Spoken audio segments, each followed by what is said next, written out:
Welcome to the video Vort.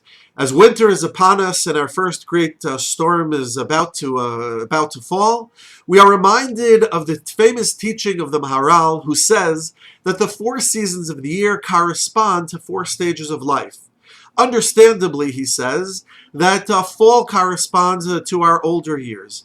The spring, the summer corresponds to our middle years, when we are most productive, when we're out and about and able to do what we can and need to do in order to make our lives happen. Spring corresponds to the vitality of youth.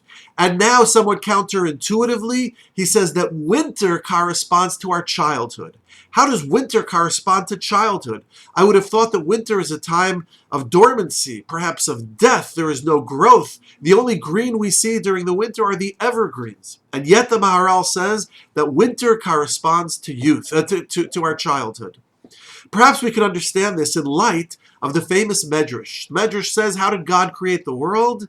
He took snow from underneath his throne, cast it into the waters congealed around the snowflakes, and from these congealed snowflakes and water, the earth emerged. As the Pasuk says in Eov, God says to the snow, be the earth.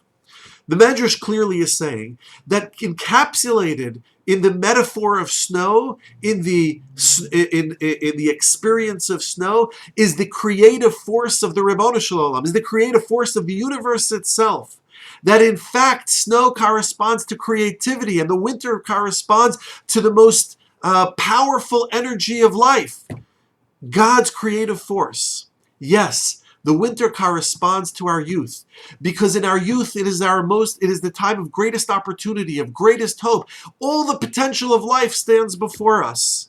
We are connected most powerfully to the creative force of life itself. So when we go out to the snow this winter, and perhaps we are burdened by the drudgery that the snow produces, let us remind ourselves of the teaching of the Maharal, that winter corresponds to our childhood, and snow, according to the Medrash, corresponds to the most creative force of the universe, to the Ribbono Shel Olam himself. Good Shabbat.